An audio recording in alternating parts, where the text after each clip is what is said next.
Welcome to another sociology class. I trust that you're doing well as we study and share together. Let us pray. Father, thank you for today. Thank you, Lord, for this opportunity you have afforded us to build up one another for your kingdom.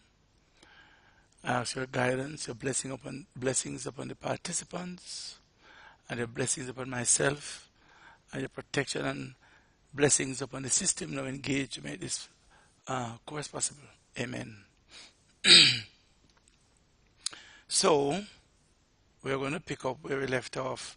Comte named the scientific study of social patterns Positivism.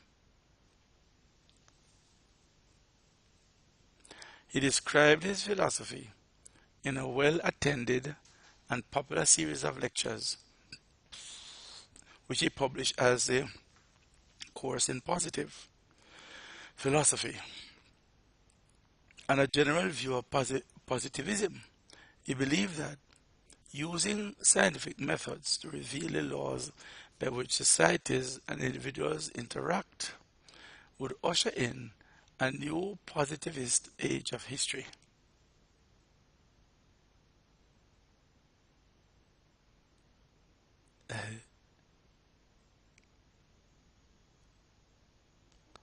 The age is in, but I'm not sure it is a positivist age of history. His main sociological theory was the law of three stages. So we're coming to the law of three stages, which held that all human societies and all forms of human knowledge evolve through three distinct stages, from primitive to advanced: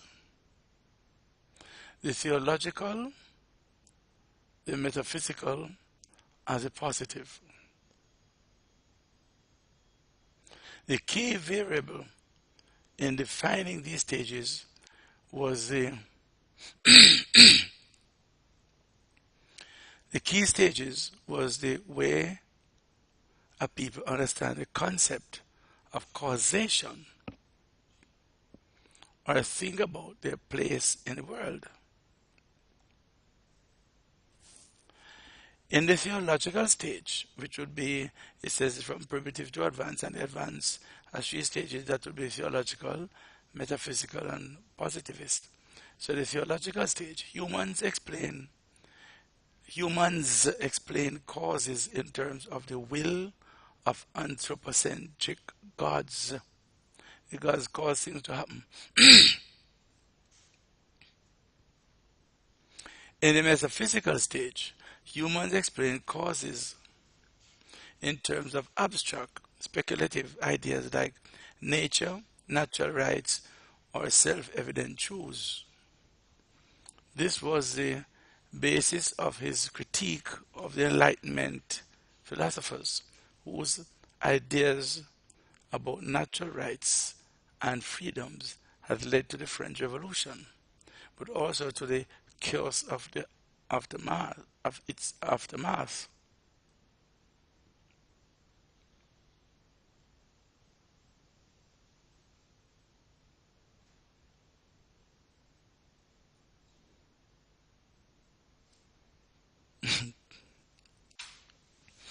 So it's basing the French Revolution, which obviously has not.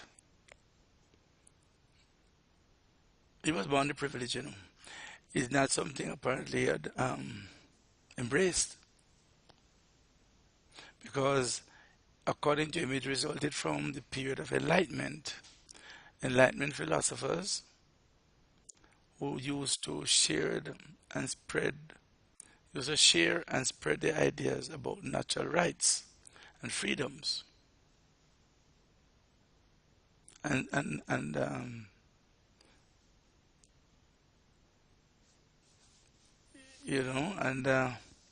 so by so doing, it educated the ordinary people.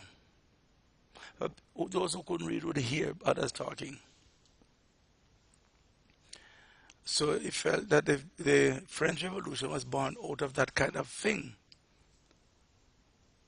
And then it talks about the chaos of its aftermath, because a long period of purging took place, the reign of terror.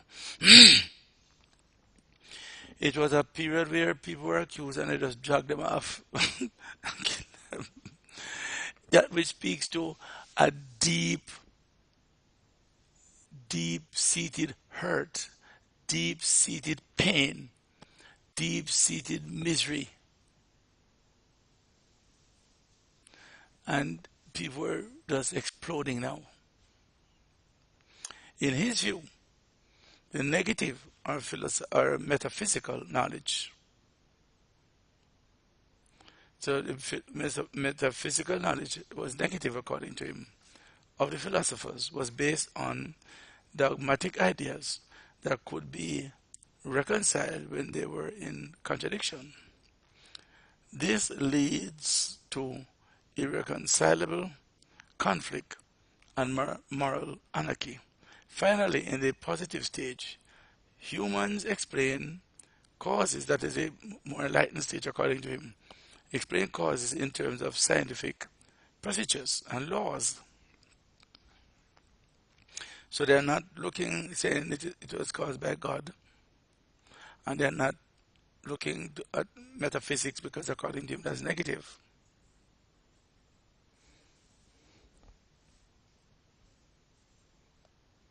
So they're looking now to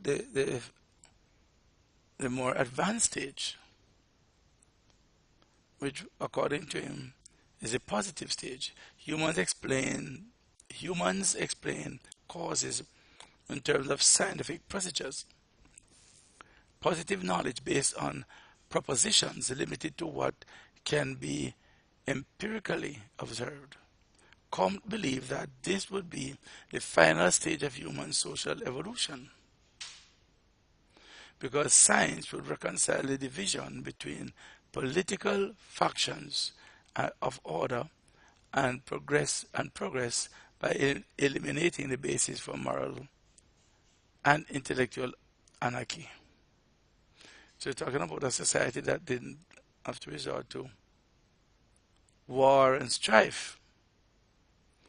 People were enlightened and could explain things scientifically. And so, but, well, that was his position, Comte's position. The application of positive philosophy would lead to the unification of society and the sciences.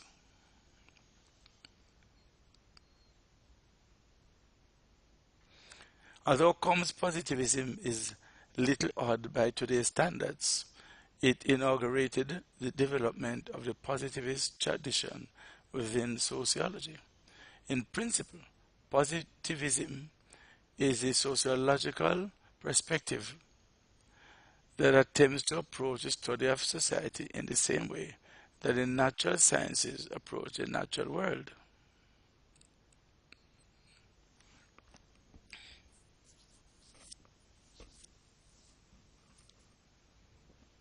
Natural world.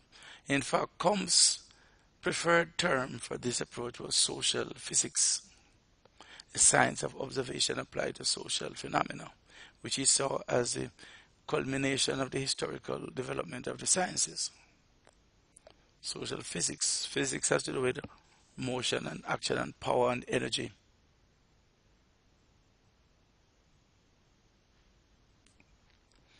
More specifically, for Comte positivism, with a list of few things here, few points. For Comte positivism, 1. Regards all phenomena as subjected to invariable natural laws. All phenomena. Phenomena is the plural of phenomenon, and phenomenon has to do with that which is not easily explained and not easily understood, something outstanding, something that is dramatic, something that catches the sight and eyes but is not easily understood. So regards all phenomena as subjected to invariable natural laws. That means there's a natural law that regulates or explains that phenomenon.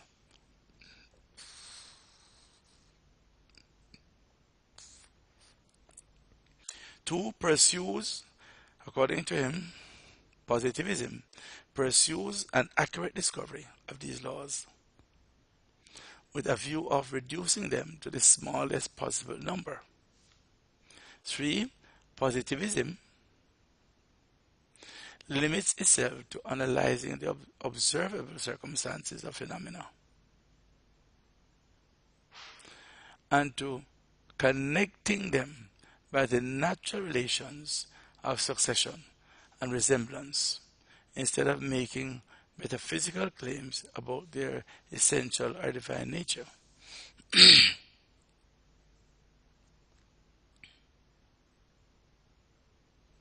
While Comte never, in fact, conducted any social research and took as the object of analysis the laws that govern what he called the general human mind of society, his notion of sociology as a positivist science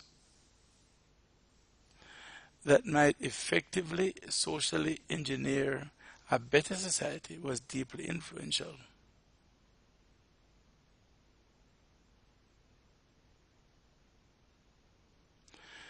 Where his influence waned was a result of the way in which he became increasingly obsessive and hostile to all criticism, as his ideas progressed beyond positivism as a science of society to positivism as a basis of a new cult-like technocrat religion of humanity. The new social order he imagined was deeply conservative and hierarchical, a kind of a caste system with every level of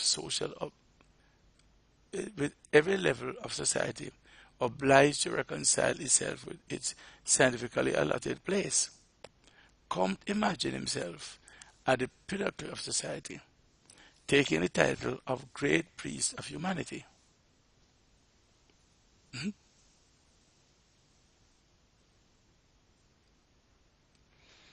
The moral and intellectual anarchy he decried would be resolved, but only because the rule of sociologists would eliminate the need for unnecessary and divisive democratic dialogue. Social order must ever be incompatible with a perpetual discussion of the foundations of society. But you see, Comte dismisses religion as one of the, should I say, perspectives that explains human ills, not the societal ills, but human ills. And one of them, well, theology gives 3 causes of human ills. Sin, the sin nature in man, in people. Sin nature, which drives you to evil, to do wrong, to hate people, to grudge them. 2, Satan. And Satan is just one, but he has a kingdom. And the kingdom is spiritual, and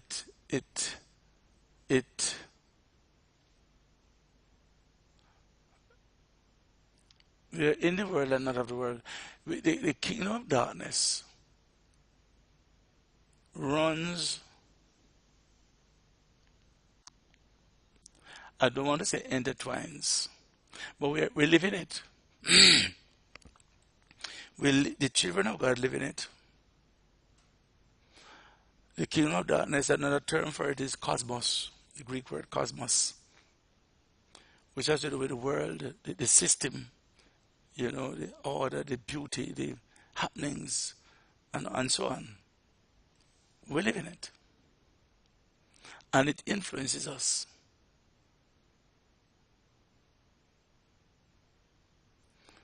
So, theology explains those that there's a problem with the individual, there's a sin nature, then there's a problem with the system in which he lives, cosmos, translated world in the Bible, and there is a problem with Satan and his kingdom. All of them working against the individual comes because Comte dismisses. You see, knowledge is interlocking, and he just focused on the social, and which led to sociology. I embrace the social, but I also embrace the theological, because humans do have a dimension, a spiritual dimension. Humans do have a spirit dimension. And God is spirit, and God is in the universe, and God controls everything. And you can't rule God out of things. Yes, we do things too, because God holds us responsible for our behaviors. So I would not rule, you can't rule out sociology and human responsibility. He rules out theology though. In fact, it is one of the primitive perspectives. He sees it as primitive, that perspective. And that belongs to the dark ages. I disagree.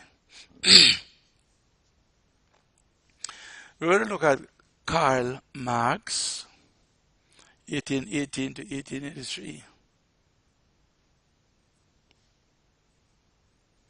So he died at 61. He was a German philosopher and economist. In 1848, he and Friedrich Engels, who was from 1820, was 2 years younger. 1820 to 1895, Engels got many years, man. 2 from 9 leaves 7. So I lived for 75 years.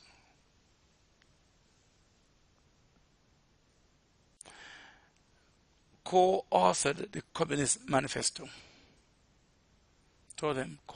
So the Communist Manifesto was written by Karl Marx and Friedrich Engels. This book is one of the most influential political manuscripts in time.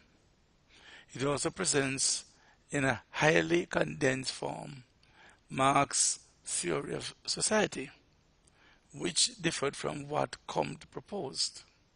Whereas Comte viewed the goal of sociology as recreating a unified post-feudal spiritual order that would help to institutionalize a new era of political and social stability. Marx developed a critical analysis of capitalism that saw the material or economic basis of inequality and power relations as the cause of social instability and conflict.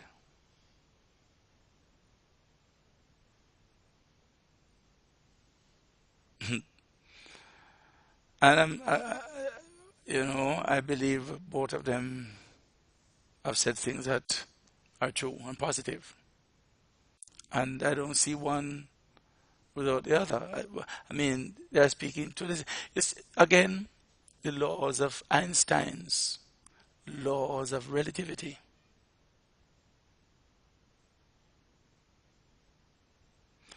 Laws of relativity. They are speaking to the same body of social reality, but from different perspectives. And therefore, one should not think that this is right and this is wrong. The focus of sociology, or what Marx called historical materialism, His focus was of sociology, was what he called materialism. The materialistic concept of history should be the ruthless critique of everything existing, as he said in a letter to his friend Arnold Rouge.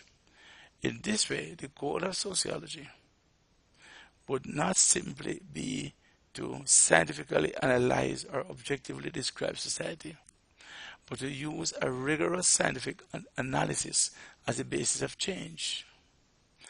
This framework became the foundation of contemporary critical sociology.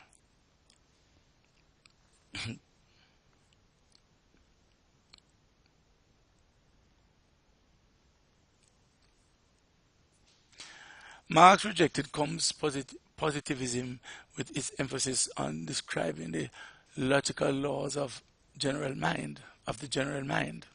For Marx, Comte's sociology was a form of idealism, a way of explaining the nature of society based on the ideas that people hold.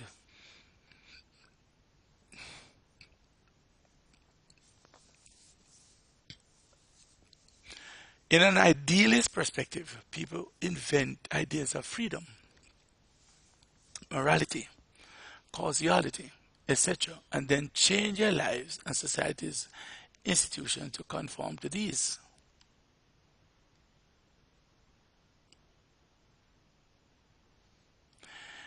This type of understanding could only ever lead to a partial analysis of social life, according to Marx. Instead, he believed that societies grew and changed as a result of the struggles of different social classes over control of the means of production.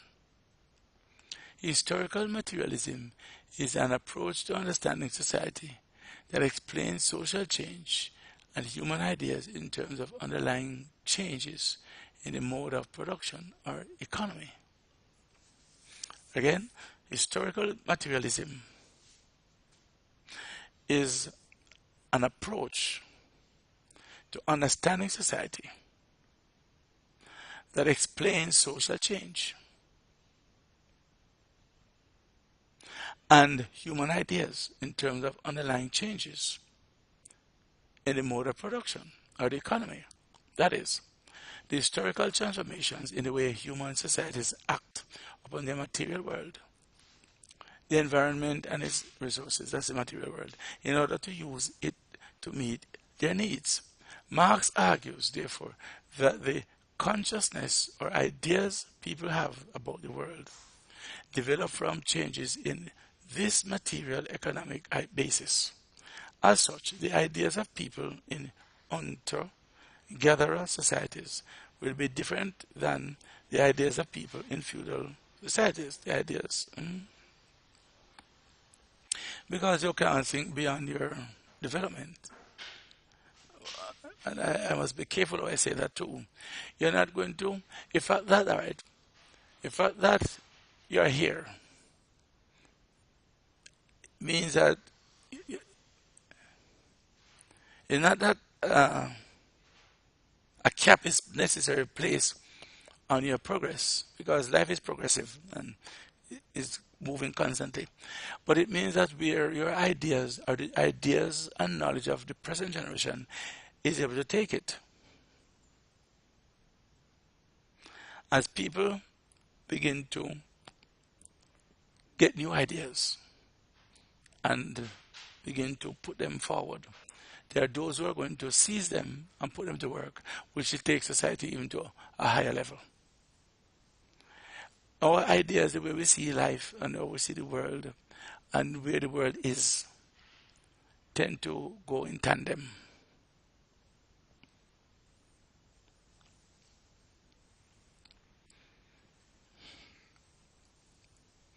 Marx argues, therefore, that the consciousness of or ideas people have about the world develop from changes in this material economic basis. As such, the ideas of people in hunter-gatherer society will be different from those ideas of people in feudal societies, which in turn will be different from the ideas of people in capitalist societies. That's lot of truth is in that.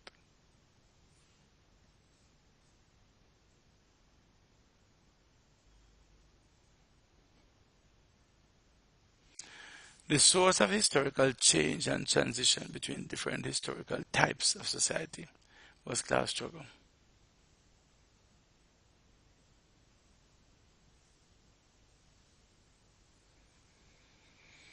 At the time Marx was developing his theories, the Industrial Revolution and the rise of capitalism had led to a massive increase in the wealth of society, but also massive disparities in wealth and wealth distribution and power between the owners of the factories, bourgeoisie, and workers, proletariat. Capitalism was still a relatively new economic system, an economic system characterized by private or corporate ownership of goods and the means to produce them. It was also a system that was inherently unstable and prone to crisis, yet increasingly global in its reach. Unlike feudalism, that was not global. It was in more than one countries, but it was not global. But capitalism is global. And the only exception to capitalism today, as we speak, is communism, which also is mixing elements of capitalism with itself.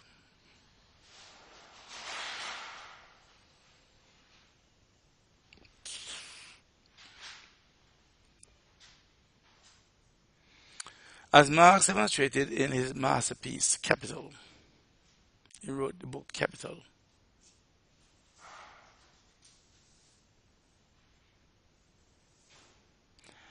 Capitalism's instability is based on the processes by which capitalists accumulate their capital or assets, namely by engaging in cold-blooded competition with each other and with one another, I prefer one another, through the sale of commodities in a competitive market. So Marx was totally against that.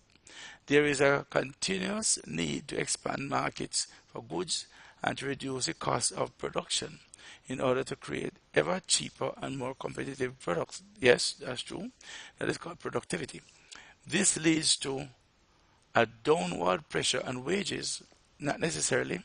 The introduction of labor-saving technologies that increase unemployment, the failure of non-competitive businesses. Yes, it's going to lead to that. Non-competitive businesses, those that can't compete will go bankrupt.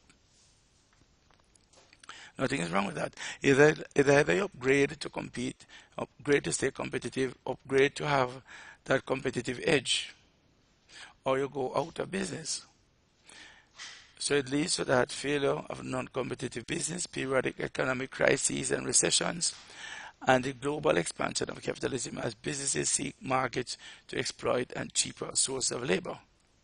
Some of it is true, some not so correct. Yet, as he pointed out, it was the workers' labor that actually produces wealth, and is paid for his labor. What workers need to do is to make sure that they get just reward for the labor. If I get just reward for my labor, I don't complain. You own the means of production, and you'll get more than I get. I don't complain, so long as I feel satisfied that I am getting a just reward for my labor.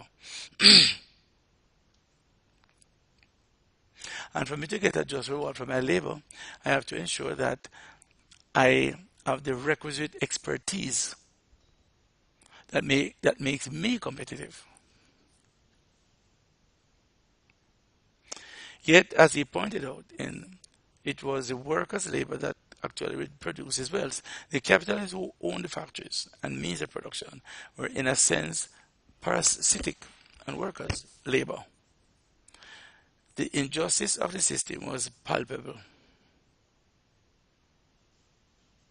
Marx predicted that inequalities of capitalism would become so extreme that workers would eventually recognize their common class interests, develop a common class consciousness or understanding of their situation, and revolt. Of course, that goes against comes Positivism and scientific sociology that would eliminate that, where people are able to reason and explain things scientifically, so they wouldn't have to fight and quarrel and overthrow government.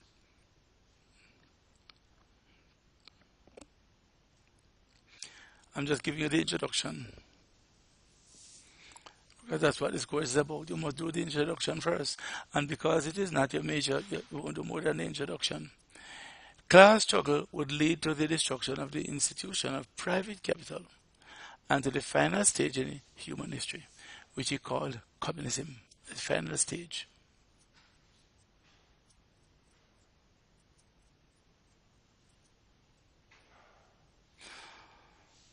Communism.